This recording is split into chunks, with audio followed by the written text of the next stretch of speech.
She served coffee by day and saved 200 lives by taking the controls. Maya Johnson, a seemingly ordinary coffee server at a bustling airport lounge, moves through her shifts serving passengers with a smile.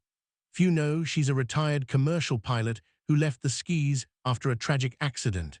When she overhears pilots discussing an upcoming flight, a spark ignites, reminding her of the skis she once ruled. A routine flight suddenly goes dark.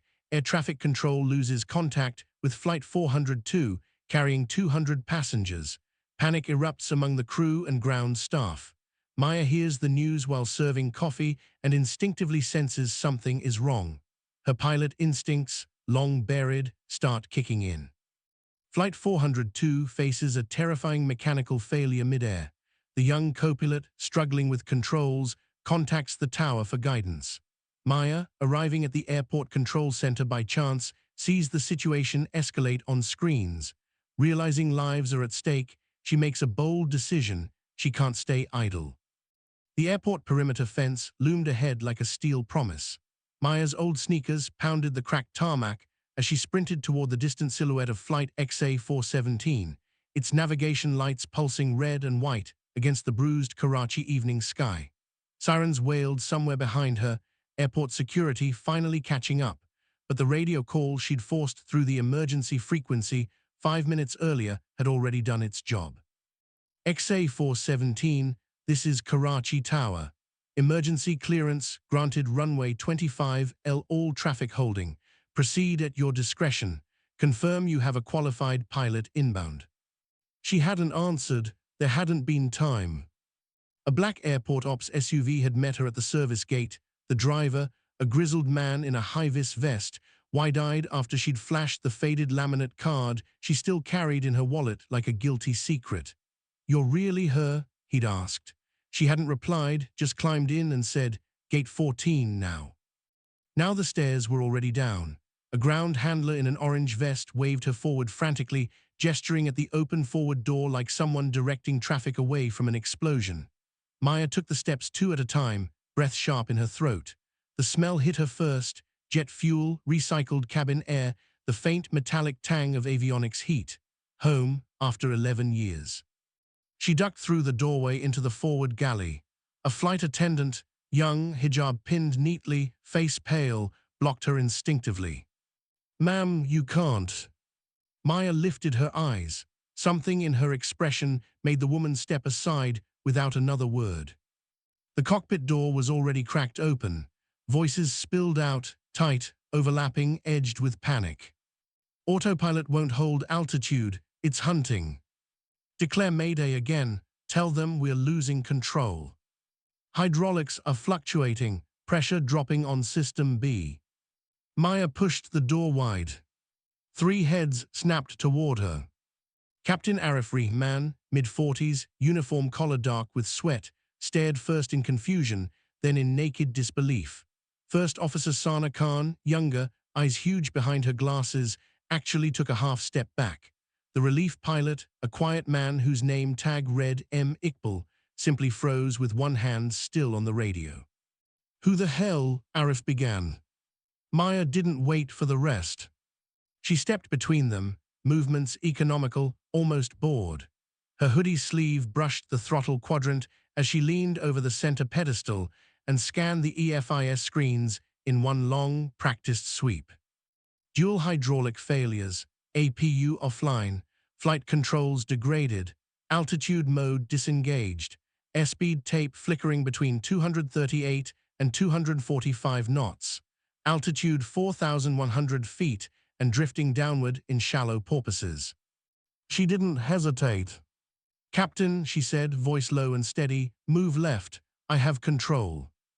Arif blinked. "You're not." "I flew the 320 series for 7 years before you were type-rated," she cut in. "Right seat on the North Africa routes.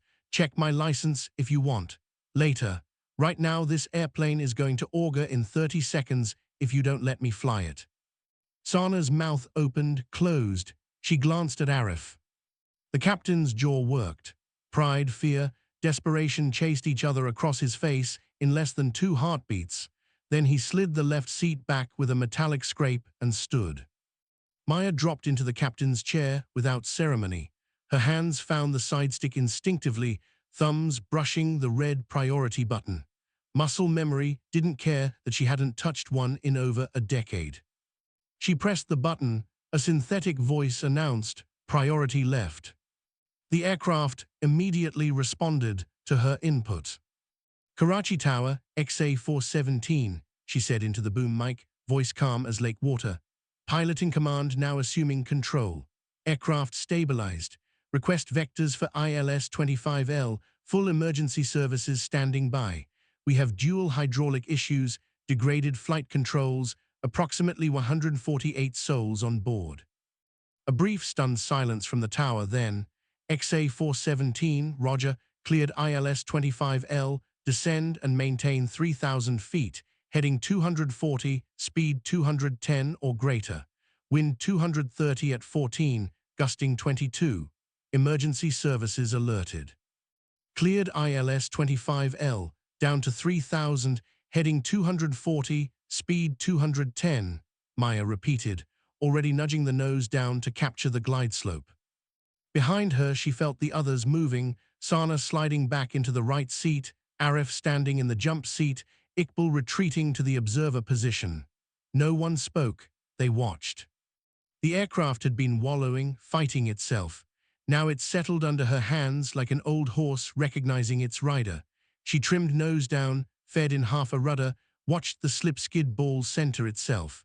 The stall warning that had been chirping intermittently went quiet. "Gear?" she asked without looking back. "Down and locked," Sana answered, voice steadier now. "Flaps 0, we were trying to keep speed up."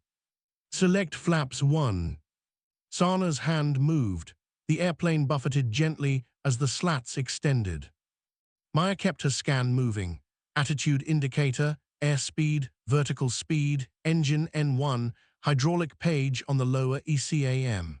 Yellow warnings blinked in a dozen places, but the red ones had stopped increasing. "Tell the cabin to prepare for possible overweight landing," she said.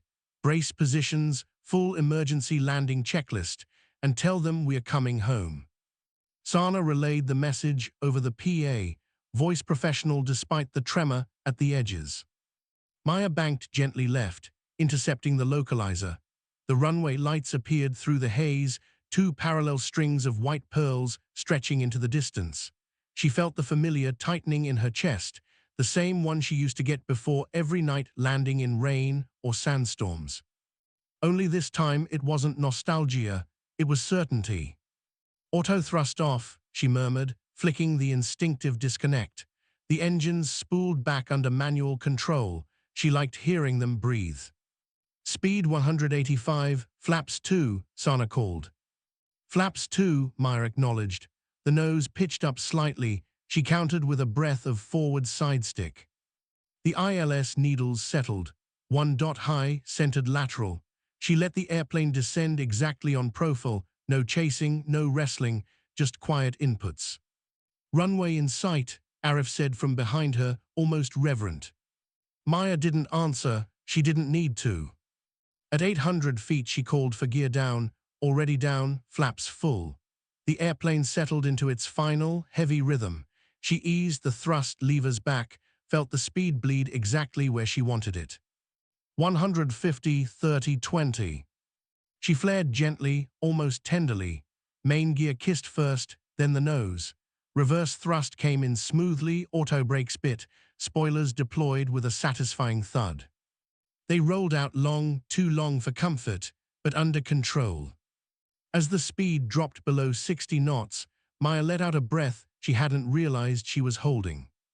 "XA-417 clear of the runway," she told the tower. "We'll taxi to the nearest taxiway and hold for inspection." "Roger, XA-417, welcome home." Silence filled the cockpit. Sana turned slowly, eyes shining. Arif stared at Maya like she was something mythical that had just walked out of legend. Maya reached up, killed the seatbelt sign, then finally looked at them. "I'm Maya Khalid," she said quietly. "I used to fly for this airline until I didn't." No one spoke for a long moment, then Arif extended his hand, not in salute, just human to human. "Thank you," he said. His voice cracked on the second word. Maya took his hand. Her own was steady. She looked out the windshield at the flashing emergency vehicles racing toward them across the field, red and blue lights painting the cockpit glass. For the first time in 11 years, the weight on her chest felt lighter, not gone, but lighter. The Airbus A320 leveled at 3,000 feet, but the air refused to cooperate. Rain lashed the windscreen in horizontal sheets, turning the world beyond the glass into a smeared watercolor of sodium lights and black sky. Karachi was having one of its signature monsoon tantrums. Tower had already warned of wind shear reports from the preceding arrival, gusts spiking to 28 knots, visibility dropping to 2,000 meters in heavy rain. Maya felt it before the instruments screamed, a sudden buffet that rattled the flight deck like loose change in a dryer. The airplane yawed left, then right, wings rocking 15 degrees each way in the space of 3 heartbeats. The stall warning chirped once, short, indignant, then silenced as airspeed surged from 185 to 212 knots in the updraft. "Severe turbulence," Maya said, voice flat, professional. "No drama. Drama belonged to passengers, not pilots. Seatbelt sign on. Cabin crew, secure everything, now." Sana's hand was already on the switch. The chime sounded through the cabin, sharp and insistent. Behind them, Arif leaned forward, gripping the jump seat rails. "We're in the soup," he muttered. "Sheer line right on the approach path." Maya didn't reply. Her eyes flicked across the PFD, pitch attitude jumping plus or minus 5 degrees, vertical speed needle swinging from plus 1200 to 900 FPM like a drunk metronome. The auto thrust, disconnected earlier, left the engines at manual, N1 hovering around 68%. She advanced the levers half a centimeter, felt the engine's answer with a deeper growl. "Speed target 195, she told Sana. "We'll add 5 knots for the gusts. Flaps 3 now." Sana selected flaps 3. The slats and flaps motored out with a hydraulic whine that sounded thinner than usual, System B pressure still erratic, yellow caution lights pulsing on the ECAM. The airplane ballooned again, nose pitching up 8 degrees before Maya eased the sidestick forward. Not fighting, gidding.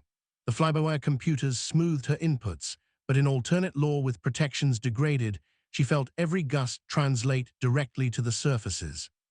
A downdraft hit like a fist. The altitude tape unwound 400 feet in 4 seconds.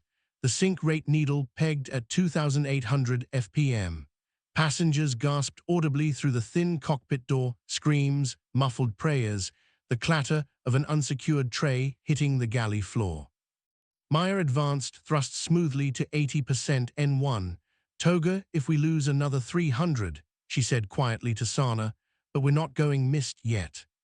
The airplane clawed back altitude, but the localizer needle was drifting right. Wind was crabbing them off course. Maya fed in left rudder, felt the pedals resist more than they should, partial loss of yaw damping from the hydraulic degradation. She compensated with sidestick, small inputs, waiting for the nose to swing. "Karachi Tower, XA417, she transmitted. "We are encountering severe turbulence and wind shear on final. Request clearance to deviate left of centerline if needed, maintaining 195 knots. XA417, cleared to deviate as required. Surface wind now 240 at 18, gusting 32. Runway 25L wet, braking action medium to poor. Emergency vehicles in position." "Roger, we'll take it." Inside the cabin, the fear was palpable. A child was crying, high, panicked. An elderly man clutched his armrest so hard his knuckles showed white through the skin. Flight attendants moved down the aisle in half crouches, checking seatbelts, murmuring reassurances in Urdu, English, broken Arabic. "It's okay, just rough air. The captain has everything under control." They didn't know the captain was a woman in a hoodie who hadn't flown commercially in over a decade. At 1,500 feet, the worst of it struck. A sheer line ripped across the nose, headwind to tailwind in seconds. Airspeed plunged from 198 to 162 knots. The stick shaker rattled. Maya shoved the thrust levers forward to take off go around power. Engines spooled to 95% N1 with a roar that vibrated through the seats. Speed, Sana called. Got it? Maya lowered the nose 3 degrees, trading altitude for speed. The airplane mushed downward, but the airspeed tape climbed back through 180, 190, stabilizing at 202. She eased thrust back, recaptured the glide slope from below. The ILS needles centered reluctantly. 1,000 feet. Rain hammered the fuselage like gravel. Lightning flickered somewhere to the east, strobing the cockpit white for an instant. Maya ignored it. Her world narrowed to the PFD, the runway lights swimming through the deluge, the feel of the side stick under her right hand. 500 feet. Another updraft, smaller, meaner. The airplane jumped 200 feet. Maya let it, didn't chase. Chasing killed you in sheer. She waited for the downdraft that always followed. It came. She met it with power and nose down, bleeding off the excess altitude exactly on profile. 300 feet.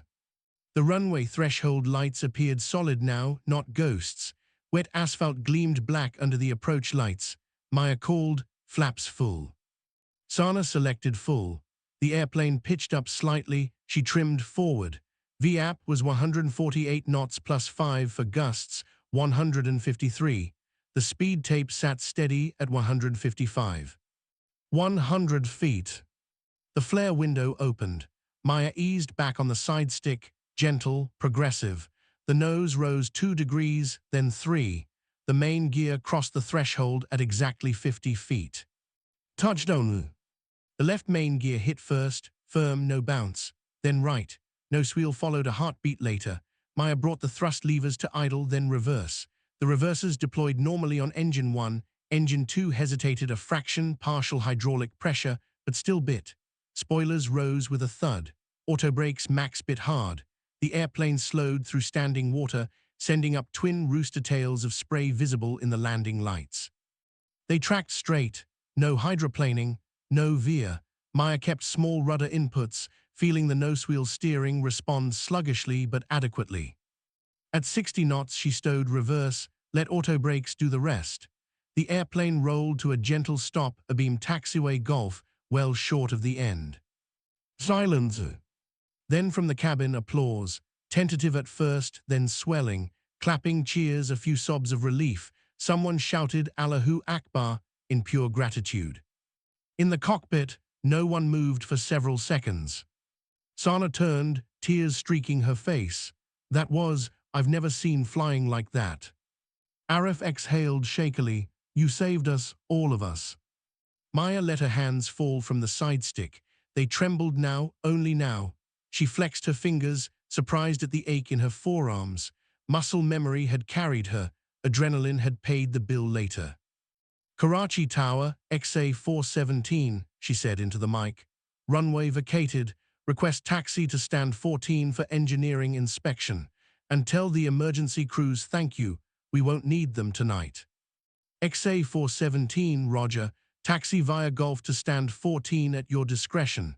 Again, welcome home. Maya looked out at the rain, still pounding the tarmac, at the flashing red lights of the fire trucks pulling back respectfully. She reached up and switched off the no smoking sign, habit from another life. Then she turned to the crew. Let's get these people off, she said quietly. They've had enough excitement for one night. As the seatbelt sign chimed off, the cabin erupted again in cheers. Maya Khalid, former pilot, current nobody, sat in the left seat and let the sound wash over her. For 11 years, she'd carried silence. Tonight, the airplane answered back. The morning after was strangely ordinary. Karachi's Jinnah International Airport hummed with its usual chaos, announcements in Urdu and English overlapping, the metallic clatter of luggage carts, the smell of fresh samosas from the food court mingling with jet exhaust drifting in from the apron. Maya Khalid stood behind the counter of the Domestic Departures Lounge Cafe, apron tied over the same faded hoodie she'd worn the night before, pouring a double espresso for a harried businessman who hadn't yet looked up from his phone. The news had broken at dawn. First local channels, then international wires. Miracle on the monsoon runway, grounded pilot saves 148 lives. Grainy phone footage from passengers showed the Airbus touching down through sheets of rain, the smooth rollout, the cheers erupting as the seatbelt sign chimed off. Clips of Maya emerging from the cockpit, hood up, face half hidden, went viral within hours. Someone had recognized her old employee badge photo from Paya archives. By noon, #Maya Khalid hero trended globally. CNN ran a segment titled "The Barista Who Became Captain." BBC called her Pakistan's Sully. Even Al Jazeera interviewed the relieved captain, Arif Rahman, who spoke in measured tones. She didn't hesitate, she just flew. Airline management arrived before her shift ended. A vice president in a crisp suit, flanked by PR people clutching tablets, found her wiping down the espresso machine. "Ms. Khalid," he began, voice hushed with rehearsed awe, "the board would like to." "I'm on shift until 2 p.m., she said without looking up. "Latte for table 7 is ready." They waited, she served. When the clock hit 2, she untied her apron, hung it on the hook, and walked out the back door toward the staff canteen. Cameras flashed outside the lounge entrance, reporters, a small crowd of passengers holding signs scrawled in marker, "Thank you, Maya." Airport security kept them at bay. She slipped through a side corridor, past the crew rest area, and into the quiet employee lounge tucked behind Gate 12. It was a modest space, worn sofas, a vending machine that only took exact change, a small TV usually tuned to cricket highlights. Today the TV showed rolling coverage of her landing. She muted it. Maya made herself a filter coffee, black, no sugar, and sat at the corner table by the window. Outside, rain had stopped. The tarmac steamed under a pale sun. Aircraft taxied past like patient giants. Her phone buzzed non-stop. Messages from cousins she hadn't spoken to in years. Old flying colleagues. A marriage proposal from a stranger in Dubai. She turned it face down. A soft knock. Sana Khan, the first officer from XA 417, stood in the doorway, still in uniform, eyes red-rimmed. "They're looking for you everywhere," Sana said. "Interviews, awards, the Prime Minister's office called." Maya sipped her coffee. "Let them call." Sana stepped inside, closed the door. "You don't want any of it." "I wanted the airplane on the ground. That's done." Sana hesitated, then pulled out her phone and showed a photo. This lounge had changed overnight. On the far wall, where a faded Paya poster used to hang, now stood a simple framed display. A large color print of the Airbus moments after touchdown, water spraying from the wheels. Below it, a brass plaque. "In honor of Maya Khalid, who, on 16 January 2026, returned to the left seat after 11 years and safely brought XA 417 and 148 souls home through severe weather and mechanical failure. 148 lives saved, one act of quiet courage. Grateful passengers and crew of Flight XA 417. Smaller photos ringed the main image. Passenger selfies from the cabin, tear-streaked smiles, the cockpit crew posing awkwardly with thumbs up, a child holding a handmade sign, "Captain Maya Superhero." Maya stared at the screen for a long moment, then she looked away, toward the window. "They put that up at 4 a.m., Sana said softly. "Passengers started it, crew finished it, management just allowed it." Maya set her cup down. "It's nice," she said, and meant it. No sarcasm, no deflection, just quiet acknowledgement. Sana sat across from her. "You're not coming back." Maya shrugged. "I make good coffee, pays the rent, no roster pressure, no sim checks, no uniform that needs ironing." "But you're one of the best I've ever seen." "Was," Maya corrected gently, "past tense, flying, a young person's game, and I already gave it my youth." Sana opened her mouth, closed it. There was no argument that could change 11 years of deliberate absence. Outside, a 777 pushed back, engines spooling up. The sound vibrated through the glass. Maya stood, rinsed her cup in the sink, set it to dry. "Tell them thank you," she said, "for the display, for remembering, but I'm not a hero. I was just available." Sana rose too. "They'll keep asking." "Let them," Maya offered a small smile, the first real one since the flare. "I'll be here, same shift, same coffee. Sana nodded, understanding something unspoken. She left quietly. Maya returned to the window. Another aircraft taxied past, tail fin catching the light. She watched until it turned onto the runway, accelerated, lifted off into the clear blue that had replaced last night's storm. Then she walked back to the cafe counter. The afternoon shift barista, a kid named Bilal, looked up in awe. Ma'am, they said you're famous now." Maya tied her apron. "Just Maya, what's the next order?" Bilal blinked, then handed her a ticket. "Cappuccino, extra foam, table 9. She steamed the milk with the same steady hands that had held the side stick through wind shear. The machine hissed. Foam rose perfectly. Outside the lounge, reporters still waited. Inside, the memorial display gleamed under fluorescent light, simple, permanent, silent. Maya set the cup on the tray, added a biscuit, carried it out. A passenger at table 9 looked up, recognized her, eyes widening. "Yours." "Just the barista," Maya said, placing the coffee down. "Enjoy." She walked away before gratitude could spill over into words. Back behind the counter, she wiped the steam wand, checked the grinder, started the next shot. The world spun on, headlines, honors, hashtags. Here, in the lounge that smelled of roasted beans and jet fuel, time moved at the pace of a slow pour. And for the first time in years, that felt exactly right.